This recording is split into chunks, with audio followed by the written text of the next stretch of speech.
Hi everyone. Hi everyone. Today we're going to talk about food trends in Peru. One of the most popular trends is the reinventation of lomo saltado. Traditionally, it was cooked with beef, onions, tomatoes, and soy sauce, but now chefs prepare vegetarian versions with mushrooms and tofu. Some also use healthier oils and less salt. I think this is a good idea because people today are more careful with their health, but at the same time, they don't want to lose the traditional flavor. That's right. Another important example is ají de gallina.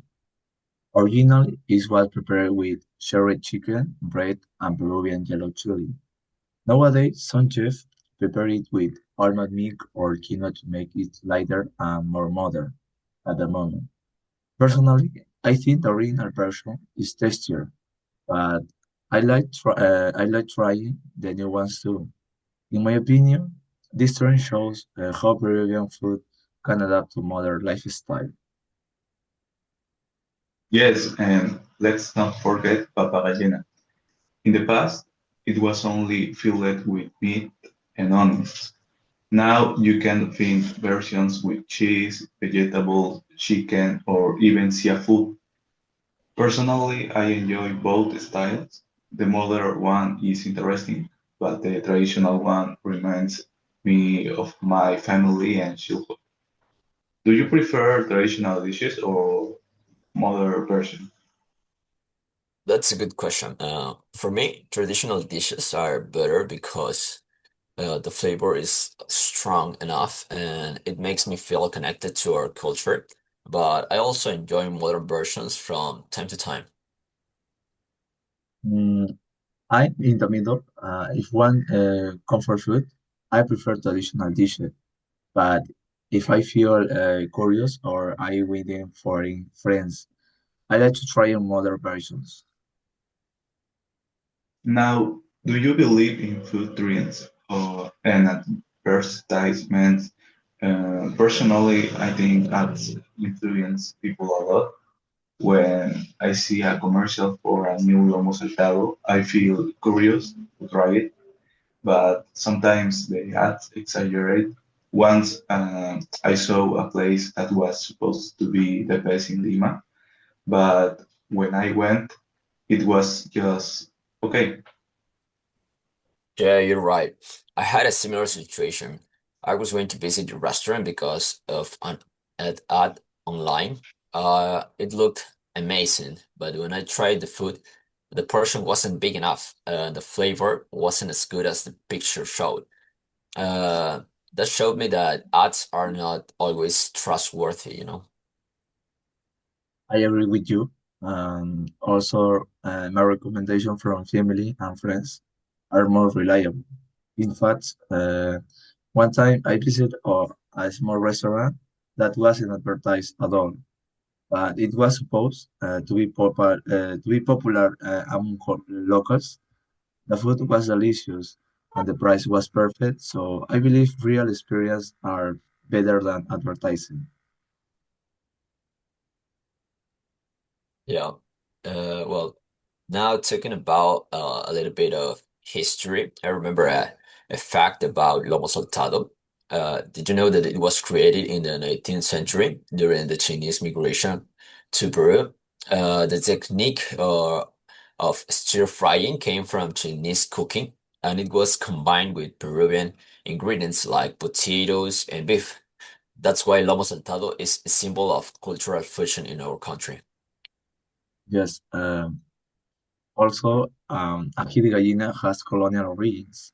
It was influenced by European cuisine, especially Spanish, because it used bread and meal. But the addition of Peruvian yellow chili made it unique. Over time, it became a classic comfort dish in every Peruvian family. And Papa Gallina also has a fascinating story. It became popular during the War of the Pacific in the 19th century. Soldiers carried mashed potatoes stuffed with meat because it was easy to transport.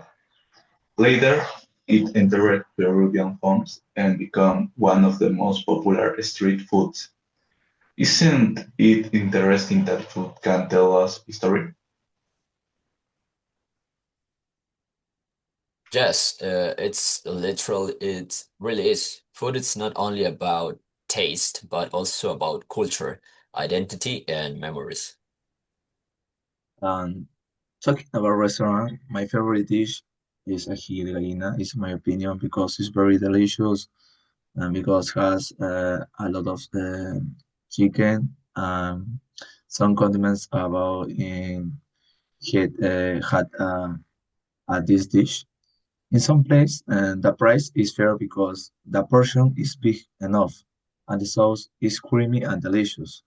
But in others, the price is too high just because of the reputation of the restaurant. For me, my favorite is papa rellena. It's cheap, filling, and delicious.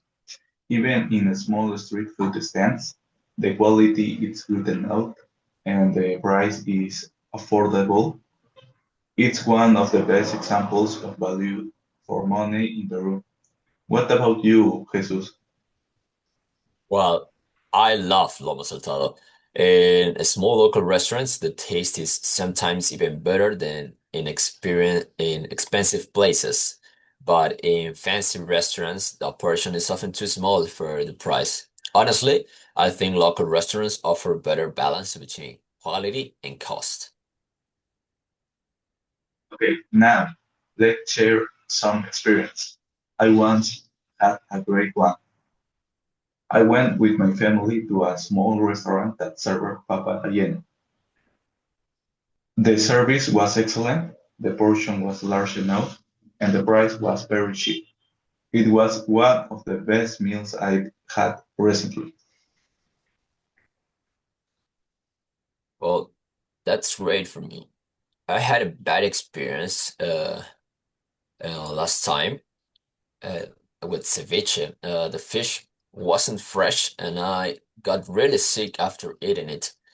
Since then, I always check reviews and make sure the place is clean before eating seafood. I also, in my case, had a bad experience. I ordered lomo saltado in Peruvian restaurant, but I arrived cold because the potatoes is very smashed and I complained. And they bought another plate, but it took too long. That showed me popular doesn't always mean quality. Yeah, that's true. I think to sum up, food trends in Peru are creative ways to cook and allow us to enjoy new versions of our traditional dishes. Yes, but we should never forget that the original recipes are the base of the culture and history. Exactly. Peruvian food is unique because it combines tradition and innovation. That's why it continues to be loved by both Peruvians and people around the world.